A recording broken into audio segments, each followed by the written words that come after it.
Hello everyone, in this video I'm going to show you how to merge multiple videos in InShot. So if you want to merge multiple videos in InShot, here is a quick step or a quick guide on how to do that. So the first thing you have to do is that once you open up your InShot, then you tap on this plus button right here. Once tap on it, it will bring it to options where you can add a blank or you add pictures or video.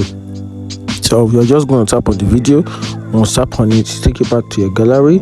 Then from there you can select another set of video or pictures you want to merge together with the first video which you import from your gallery. So I'm just going to tap like 2 or more 3 videos from my gallery, 2 3. You can see then I have about, together with these 3 now, I have 4 videos on my timeline. So once I select these 3 videos I want to merge together, then I'll just tap on this check mark button.